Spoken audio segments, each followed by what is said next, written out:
大家好，欢迎收看今天的面具人。哎呀，面具人，我接到网友爆料啊，说的是吴建民跑路了。那这个事情究竟是不是真的？面具人，我现在难以确定。但是呢，咱们可以观察一下现象，用逻辑推演一下。面具人，我仔细观察了一下啊，吴建民前天发了一个社区帖子，说他要出去办个事儿，他会停更1个礼拜。后来呢，面具人我在看这个帖子的时候，发现帖子删了，没有了。也有网友告诉我啊，他在节目里面已经说了，他要停更1个礼拜。面具人我当时还比较郁闷啊，想了一下，这停更1个礼拜，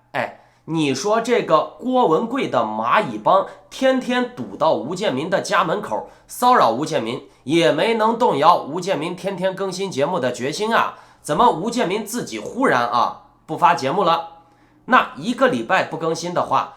要损失不少钱的呢，对吧？更何况你看这些民运啊、民主大师啊，都是靠这个油管骂中共啊，或者是造谣生活的。美国现在疫情又那么严重啊，正常逻辑来看呢，没有什么好的别的赚钱方法，是不是？那你在这种大环境下，忽然又停更了你的油管，这就不合理了嘛？直到面具人给你们看这张图啊，是这个网友给面具人爆料的。为了安全起见，他的名字我就抹掉了啊。来看一下他是怎么说的。最新消息，吴建民已经跑路了。吴建民已经知道明年拜登总统在1月20日上台以后肯定会清算他，因为吴建民经常在节目中在没有任何证据的情况下散播谣言，比如说贺锦丽是靠一路睡到这个副总统位置的，那这就属于严重的造谣、名誉诋毁，说拜登和他的儿子勾结中共，说拜登做票。至今呢，吴建民却拿不出任何证据。吴建民知道拜登上位以后，第一步就是清算他。随后呢，猫神、史东记、张林等人相继会被告上法庭。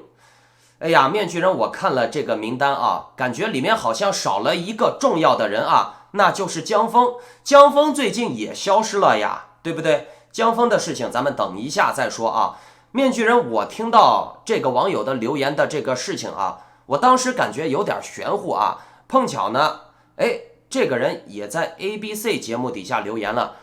然后呢 ABC 和他交流了几句啊。你们看这张图啊，算了，图片不能给你们看了。面具人，我先留个悬念啊，我不造谣，反正这里咱们先把吴建民跑路的这个悬念先留到这儿。因为是网友爆料吴建民跑路的啊，并不是面具人我说的。在这里呢，面具人我只是给大家分享一下这个信息而已啊。但是这个话并不是我说的啊，我也并没有在节目里面实锤。这个事情究竟是真是假，时间会验证一切的嘛，对不对？吴建民不是说他停更1周嘛，1周之后咱们自然就能见分晓。好，咱们继续来说江峰。江峰在半年前啊，就开始为煽动美国内战在布局、在铺路了啊。咱们现在啊，把时间倒带一下，回想一下，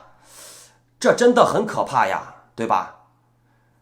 中共的这个战线啊、布局啊，真的是很长。你从半年之前就开始讲美国内战呀、南北战争，好了。在这一次美国的大选之中啊，江峰直接就把美国内战的这种情绪推到了高潮，甚至在前几个节目直接公开的号召老百姓武装起义啊，甚至说要斩首拜登，对吧？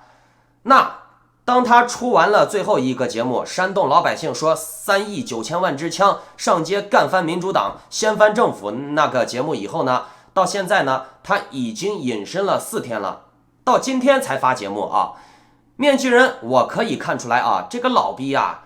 真的有点恐惧。我从他这一期新的节目里面，明显可以看出来啊，他说话有点颤抖。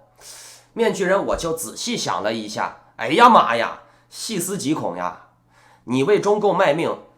你想跑，你是跑不掉的，懂了吗？你只能乖乖的回来继续赚这个钱。你不是想要钱吗？那你就为我党服务呀，你继续服务下去，你就有钱赚，并且呢，这个钱赚不赚由不得你了，一旦开始停不下来，懂了没？你想跑没戏，你必须要服务到底。既然跟魔鬼签了契约，那你就要一路走到黑，懂了没？还有呢，纽约时报、华盛顿邮报这两个是偏左一点的媒体，报道了郭文贵、路德、阎立梦、班农是如何推动谣言的这个病毒造谣的事情。然后呢，偏右一点的，包括华尔街时报也抨击了以陈光诚为首的，包括陈光诚、王丹、艾未来、傅习秋等一批在美国支持川普、破坏美国民主政治、支持川普开了美国总统败选就可以给对手扣黑锅、拒绝交权的先河的这种恶劣行为的民主斗士。咱们华人啊，尤其是这些民主大师为首的华人啊，包括港台人啊，唯利是图，哪儿有钱哪儿有热度就支持谁。咱们的这种形象啊，确实啊已经根植在西方社会了。而这一次呢，咱们华人集体的颠覆、掀桌子，甚至严重的干涉人家他国的内政啊，煽动人家他国的民主内斗、民主分裂，着实是让西方社会既感觉莫名其妙，又开了眼界。还记得欧美电影里面那些名场面吗？华人都是什么形象吗？懦弱胆小、唯利是图、贪小便宜，而且呢又经常是捞偏门的那种，对不对？冰冻三尺并非一日之寒，西方人这样看我们也不奇怪，对不对？因为咱们华人就是这个样子呀，是不是啊？唯利是图，我说的没有错吧？华尔街时报后半段描述这些民主大师的一句话啊，非常的精辟呀。他是这么说的：这些意见人士啊，就是这些民主大师嘛，为了迎合中国移民的需求来建立听众群，随着时间的推移，已经为一个充满错误资讯的新闻环境做出了贡献。华尔街时报说的还比较给面子，说的比较委婉。那面具人我给你们白话一下啊，他的意思就是这些臭不要脸的民主大师为了迎合市场的需求，为了赚钱，建立了庞大的谣言产业链，收割华人群众。听懂了没？这些人并不是为了什么人权、法治、自由、民主、平等而战的，他们只为钱而战。谁能给他们钱，他们就为谁服务；谁能让他们赚钱，他们就站在谁那一边。捧川普能让他赚钱，他就捧川普；捧拜登能让他赚钱，他就捧拜登。而现实情况是，整个市场啊支持民主党不赚钱，所以你看面具人我，对吧？我就不为流量，是不是？我只说我喜欢说的啊。但是呢，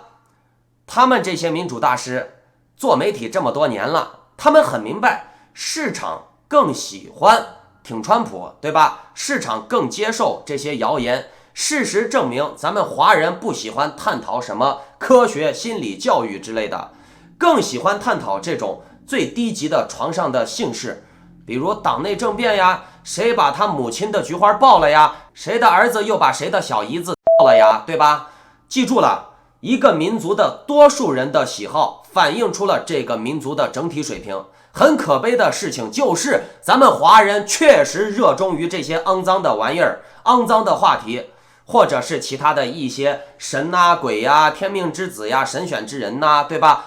面具人我在华文圈里啊，我几乎看不到这些频道和受众探讨科学、探讨价值观、探讨道德的，我也几乎看不到华人喜欢探讨这些普世价值、精神上面的东西。大家都是在探讨今天谁把谁操了、干死了，明天党内斗争了，后天又阴谋政府了，大后天消灭反对派了，对吧？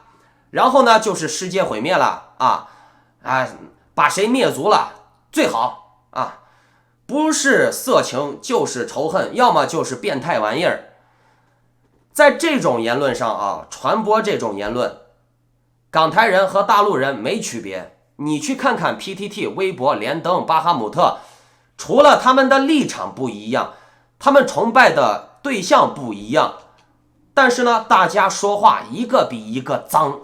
面具人我看这些老外讨论时政评论的英文评论里面啊，这种流氓话呀、人身攻击的比例，估计10几个帖子里面你能看到1、2个、2、3个，但是咱们华人啊，差不多10几个帖子里面8、9个都是非常恶心的流氓话，人身攻击，互相谩骂，对吧？好了，扯远了啊，回到主题。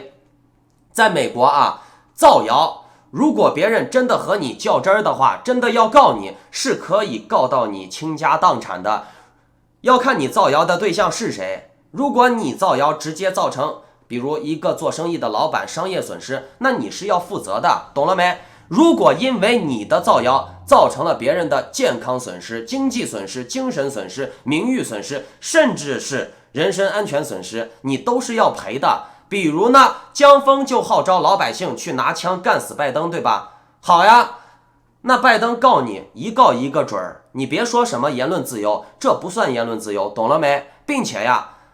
在告你调查你的过程中，发现你有一些非法操作手段，比如啊，现在这些大外宣都喜欢用刷流刷赞来给自己撑门面嘛，来给自己装逼嘛，咱们华人都喜欢跟风嘛，明明从这种微博操作、淘宝操作里面走过来的人，却看不明白这最基本的这个刷流的套路，对不对啊？咱们总是看谁的点击率高啊，谁的留言多，谁的点赞多，牛逼啊，他讲的就好，是不是啊？你们自己去仔细看看啊，他们的播放量和这个点赞的比例和这个留言的比例，油管它是有它自己的大数据模型的啊。但是你看这些人底下清一色的舔屁眼的留言，而且呢很多号都是新注册的，还有呢有些人更夸张啊，播放量还没过1000的时候，他的点赞都先过1000了，懂了没？那么这些行为啊，刷流刷赞，利用系统漏洞啊，这属于商业侵害谷歌的利益，侵害油管的利益啦，那这就属于商业欺诈了吗？那有关刷流刷赞，你们具体可以参考 ABC 推强论的节目啊，他讲这块讲的比较多。那你侵害谷歌这种大公司的利益，人家随便告你2下就能把你告得倾家荡产、屁滚尿流是没问题的。其实呀，这还不算啥。如果说在调查你的过程中发现你有被外国的资金支持或者技术支持，那你就完蛋啦。你的这个罪名直接就是十恶不赦了。你造谣啊、色情啊，这些都还能容忍一下，但是你联合外部势力拿钱或者拿技术想剿灭美国、煽动美国内战，甚至要颠覆美国，那你这就纯粹找死了，明白吗？知道不？你们也真别把美国当傻子，你在网上造谣，几万几十万的收看量，对吧？你敢保证这些人里面没有人举报你，对不对？咱们就按照1/1000的概率，你每天中标啊，那几率也是很大的，是不是？你按照你一天30万的播放量啊，1万个人里面有1个人举报你，30万个播放量就是30个人会举报你，是不是？你被人弄中标的几率也是很大，对不对？确实呀，有老外关注到了江峰煽动去杀拜登的这个事情了。你们看这张图啊，这个史蒂文呢是个很有名的记者，你看他是怎么说的。法轮功中国博客作者 Real 江峰就是江峰，在这里提倡军事政变，使用特种部队作为最后解决颠覆拜登的选举的手段，这也涉及到了要对拜登进行斩首行动。不太清楚为什么这个账户没有被暂停，他的通稿还充斥着无根据的阴谋论，共产党不知为何带来了拜登胜利的谣言到美国，看到没？人家老外记者已经盯上江峰了。江峰现在啊，他油管啊4天没更，推特呢也没更新，但是呢刚才更新了，我看他这个表情啊确实有点慌，让人感觉有点诡异啊。其实呀，面具人我跟你们说，江峰啊他也明白做这行啊是个高风险行业，自己想要跑路呢，可是呢上了贼船下不来了，谁让他自己贪心呀，吃的跟个猪膀胱一样，赚了那么多的钱，越吃越胖啊，现在想吐出来也不会给你机会了啊，继续赚这个钱，停不下来的，懂了吗？啊，人家老外啊盯上江峰了，反正这些民主大师造谣煽动美国斗争，煽动美国内战啊，已经被人家美国的大媒体盯上了啊，大记者盯上了。好，咱们来想一个底层逻辑啊，人家大媒体都能盯上这些民主大师，你说这些专门做情报的机构 CIA、FBI 能盯不上这些民主大师吗？对不对？还有啊，面具人想和大家一起观察一个事情啊，咱们仔细观察一下，共产党坏，这是一个大背景，大家都知道，地球上反共的人都知道共产党坏，所以呢，你一遍遍的强调共产党坏，强调多了就等于是说废话，是不是？好，咱们先确定共产党坏，面具人我也强调了一遍，面具人我说废话。好，咱们继续讲啊，那咱们仔细看啊，在台湾这些民主大师都在做什么？这些民主大师在台湾是煽动内斗呢，共产党反而大方的做坏人背景板。民主大师特务在台湾煽动内斗，煽动的很成功，套路和美国的方式是一模一样的，拉一派打一派。什么国民党就是共产党，国民党就是中共同路人，民进党伪光正，这等于一竿子就打倒了所有的国民党人。那国民党里面也有好人也有坏人，对不对？民进党也一样。当然了，全世界哪里都一样，全世界各个地方都是有好人有坏人的。但是呢，这些民主大师就给你传播的是极端思想，拉一派打一派，帮助当权派强化他的力量，满足他的政治权利，消灭在野党。这种方式呢，在台湾搞得很成功了以后，你们看好了啊，同样的模式他们用到了美国身上，先给民主党扣一个通共的大帽子，然后呢，挑动当权派消灭在野党，对不？是不是一模一样的？然后呢，制造这个美国的两党对立，和当时他们在台湾制造这个台湾的两党对立是一模一样的。你们自己仔细看看啊，玩法是不是一样的？这帮人啊，他们并没有说为平等、民主、自由在奋斗，他们一直是在煽动斗争啊，煽动内斗，懂了没？民主、平等、自由只是用来吸引你们入坑的啊。这帮人呢，他们都没说去煽动中共内部的江派习派斗争，煽动中共内斗都没有那么来劲儿啊，也从来没有这么做过。怎么到了台湾，到了美国，就这么起劲儿的煽动人家两党内斗呢？煽动人家的民主内斗呢？是看人家有言论自由是不是？好欺负是不是？你们什么意思呀？那面具人我就要给你们揭开一个大秘密了。俄罗斯联邦情报局 FSB 花了几年时间，深入美国的白人贫困社区，针对性的提炼开发了一整套话语系统。这套系统的中文版就是程小农、江峰、苏小河推行的语境。这套话术的话语系统啊，原来就存在，很高级的。但是呢 FSB 在2010年前后呢，把这种系统呢与其他的一些关键信息整合成了一个对那些没有大学学历的白人，或者是没有太多知识、太多逻辑思辨能力的人啊，和许多前共产党国家移民啊，非常有效的话语系统啊，利用你的仇恨，利用你的恐惧，利用你的无知。比如民主党就是共产党，左媒不可信，官方舆论不可信，官方舆论操纵了美国的舆论。俄罗斯是白人基督教国家，所以呢，与俄罗斯联合清理取缔民主党，符合美国的保守主义精神。什么左媒不可信呀，左是坏的呀，民主党就是共产党呀，先把这个黑锅给你扣上啊！官方舆论不可信呀，它是利用你过去的恐惧来断绝你的未来啊！他用你的过去来否定你以后接触的一切，他把你以后接触的一切不会让你去接触，会先入为主的给你植入一个概念，就是你接触这些就跟你原来接触的没啥区别，懂了没？刚好利用了你的恐惧和反感心理啊！你们看这张图啊，这帮民主大师甚至开始洗白金正恩，看到没这张图？而且再给你们看这张图啊，他们开始洗白普京了，反而呢把金正恩、把普京都已经比作为人类救世主了，这些人才是真正的好人。西方民主国家的什么默克尔呀、马克龙啊、莫里森啊、这个特鲁多呀，都是虚伪的白左，是不是？你们现在能看明白这些人的嘴脸了吧？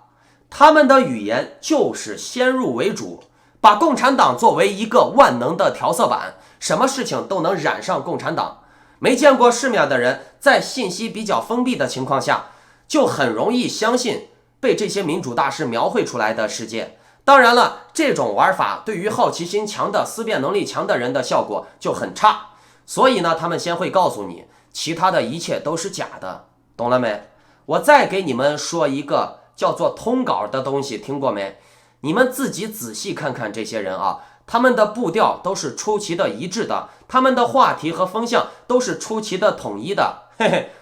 还记得前几天这些大外宣啊，统一推一个叫做 Parler 的平台吗？在推特上面，在油管上面都有推，叫你们去那里注册。还有一个啊，最近可能便捷的大 V 啊，他说这个 Parler 平台你去注册啊，有可能领10万美元的奖金。但是呢，也有美国的记者爆出来了，这个 Parler 平台的老板的老婆是俄罗斯特工，他们是在去俄罗斯培训完了以后返回美国才建立的这个 Parler 平台啊。你们看一下这背后的这个谍报呀，啊，反共呀，还是真灭共啊，还是这个真爱美国呀，还是打着美国反美国啊，背后布的网有多么的深啊，这个迷雾有多么的厚啊！你们真的以为啊，真实的世界就是别人告诉你的吗？真实的世界是需要你自己用你自己的知识探索的，懂了吧？哦，最近香港的事情没人提了，怎么样？面具人我说的没错吧？共产党他的心理超限战是怎么打的？他就是给老百姓做心理按摩，然后等老百姓产生了这种生理性的心理麻木以后，厌倦了，不关注了以后，疲劳了以后，他就可以在之后为所欲为的，对吧？我之前说过，没人能抵抗得了心理按摩啊，只是时间长短的问题，对吧？咱们华人眼里面这个世界总是一成不变的，总想着，哎呀，想当然呀，就那样呀，啊，这世界就是那样了。其实呀，这个世界每分每秒都在发生巨大的变化。那么说到香港这里了，面具人就带大家来感受一下事情的变化啊。因为你们觉得这世界是不会变的吗？来，我告诉你们最近的变化有多么的大。先来看一则新闻啊。前香港众志的成员黄之锋、周庭与林朗言23日出庭，继续接受2019年6月21日包围香港警察总部的案件的审判。由于周庭之前已经认了，就是煽动罪以及未经批准集结参与未经批准的这个集结罪2项罪名，所以呢，黄之锋与林朗言出庭后也立即认罪。看好啊，统一步调。控方呢，则是不对之前指控黄之锋明知参与未经批准集结的罪名提出起诉啊。那控方呢也从轻发落黄之锋了。法庭宣布黄之锋、林朗言与周庭3人必须还押，并等候12月2日下午2点30分的正式判刑。这将会是周庭首次遭到刑事检控，也是他首次被法庭下令还押，将他们由囚车押走。3人在入庭前呢，在法院外又接受了媒体采访。呵呵，厉害不厉害？中共审判你，还能让你再接受采访啊？黄之锋呢，发表了6点声明，表示如果他在案件审理后立即被关押，看黄之锋都给你们预告了，说案件审理后他有可能立即被关押，他不会对这样的结果感觉到意外。黄之锋说，这个结果会是香港过去几周来最不荒谬的判决结果，意思就是判得好啊，不荒谬。过去3周呢，总共有23名倡议人士、记者与区议会议员遭到港警逮捕。此外呢，每天都有香港示威者出庭接受审判，或者是被送往监狱。周庭在22日晚间在社交媒体上也表示，若23日遭判刑入狱，他将会是他人生第一次进监牢。他坦诚自己有些害害怕归害怕吧，但是面具人我也看了他的直播啊，韭菜还是要割的嘛，还是要号召大家打赏嘛，给钱嘛。黄之锋在进入法庭前也强调，与那些案件相比呢，他自己的案件算是情节较轻微的。看好这句话啊，黄之锋说他们自己的情节算是很轻微的，这话的意思相当于什么呢？面具人我给你们翻译一下啊，我黄之锋没有上街游行，我只是煽动他们上街游行，所以呢我没上街，我只是煽动，我是轻微的。真正严重的是他们那些上街的人，我黄之锋没有上街游行，我只是煽动他们上街游行，所以呢我的罪名是轻微的。真正严重的是他们那些上街的人，对不对？我黄之锋只是在背后募捐赚了几千万而已嘛，嘿嘿。接着看啊，黄之锋说，在检视控方的证供并与律师讨论后，他跟周庭还有林朗彦承认所有的控罪，他们预计将跳过审讯跟传证人等程序。如果法庭判定3人有罪的话，他们将面临最高5年的刑期。面具人我觉得吧，5年而已。面具人我是没这个机会，我但凡是有这个机会啊，让我赚几千万坐5年牢，我也认了，我愿意呀，我还盼望有这种机会呢。更何况是最高判5年，说不定判你个2年1年啊，你再拿这几千万里面的几百万贿赂一下，勾兑一下，找找关系嘛，对不对？几个月度个假就出来了，然后呢就可以潇洒人生，花这些花不完的钱了呀，对不对？反正面具人我认为啊，你看这次美国大选，大陆、香港、台湾都是深度参与了，尤其你看黄之锋、何韵诗还有民主党搞的关系很深。这个何韵诗还有黄之锋和佩洛西还见面了，但是呢，香港这边在美国大选中扮演了不光彩的角色，作为第三方呢，干涉美国的大选，干涉人家的内政，甚至呢是黎智英呀，还要恶意造谣，弄了个什么64页通乌门、硬盘门，对吧？啊，那黎智英为了我党如此豁出去的啊，搅乱美国，抨击美国的政治，这一次呢，看来免死金牌拿到了啊，没有把黎智英押上法庭嘛，对吧？你看香港人也在热衷于炒作所谓的淫秽事件、硬盘门，满嘴的污言秽语，靠你娘了，是不是？现在有个关键问题是什么啊？跟黄之锋有关的。你们看啊，这次咱们华人不管大陆港台啊，团结一致呀，为了给川普助选啊，共也不反了，独也不台了啊，5大也不诉求了，是不是？这瞎子也不瞎了，江峰也不流淌了，吴建民也变反美斗士了啊！大家统一得很，团结得很，证明咱们这些华人中华民族还是在最危险的时刻、关键时刻，为了我们的主子团结在一起嘛，对不对啊？海外的这些所谓的被共产党迫害的民主大师，包括台湾的这些反共大师，是不是啊？现在集体的统一战线，但是呢，曝光了，被人家老外看出来了，为什么咱们华人这么热衷于操纵人家美国的大选呀？共产党使出了吃奶的劲儿，想要颠覆美国这种4年轮替一次的选举模式呀，在美国大肆煽动搞独裁的环境，甚至呢把领导人捧成了红太阳，甚至想把美国推向政教合一、神权政治，甚至要煽动美国内战，煽动美国老百姓拿起武器干死这个反对派啊，消灭黑五类。那刚才你们也看了，显然这些民主大师已经被这些 CNN 的记者呀、BBC 的记者呀已经盯上了，而且这些大报纸《纽约时报》《华尔街时报》已经盯上了，对吧？那你们想嘛，既然这些媒体都能盯上这些民主大师啊，那 FBI、CIA 肯定盯上他们了呀。那么问题就来了，只要是智商正常的人啊，看到这种现象了，他就会思考一个很简单的问题啊，这些民主大师在美国做了这么多卑劣的事情，难道说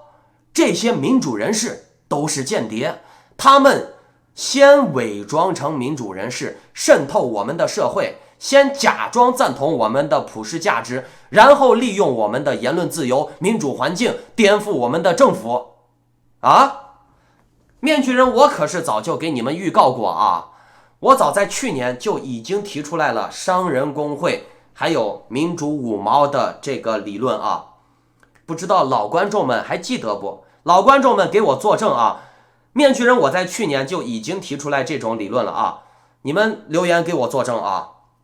那面具人，我问你们啊，既然这些好不容易培养的有名望的有地位的民主大师，对吧？啊，现在集体曝光了，政治目标达到不达到另说，但是呢，他们已经被社会注意了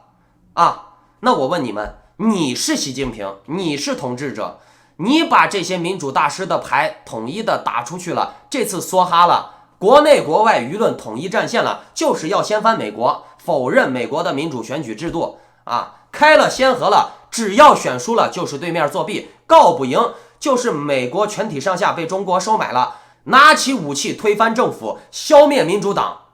这种玩法呢，已经被老外看出来了，现在西方警觉了，发现了这些所谓的民主大师可能都是间谍，他们提倡所谓的民主、平等、自由、人权，仅仅是为了先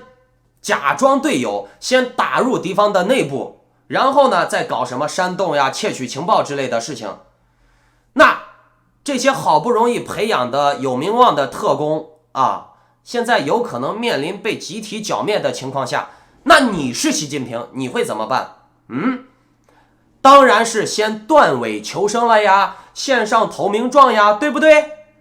啊，以此来消除西方世界的怀疑呀，啊，让西方世界认为啊，原来民主大师只是某些人有问题，并不是所有人有问题。刚好呢，这个西方世界又讲究的不是什么株连九族嘛，讲究的是公平对待嘛，所以呢，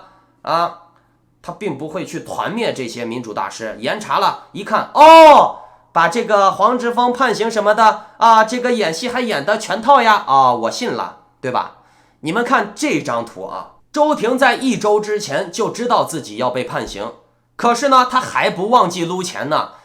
你们仔细回想一下啊，周永康被判的时候，包括其他的这些老百姓平民被抓的时候，你从他的眼神里面可以看出来是真的无奈和恐惧。但是你看周庭直播撸钱的时候啊，哎呀，那个轻松潇洒呀，包括黄之锋啊，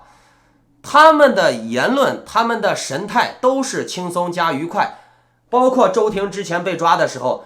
明明手没有被铐上，故意要背到背后，假装被铐上，然后昂首挺胸的装成刘胡兰的那个样子啊，并且呢，你看把他押到囚车上面的时候，还故意让他坐窗户口。那面具人我也是接触过很多这个警察部门的人的啊，你把囚犯押上车的时候，一般囚犯是坐中间，左右两边车门口都是坐的是警察或者国保，懂了没？不会让你坐窗户边的，一方面是防止你逃跑，另外一方面呢是防止如果你是重要的罪犯的话，防止别人从窗外狙击你，懂了没？啊，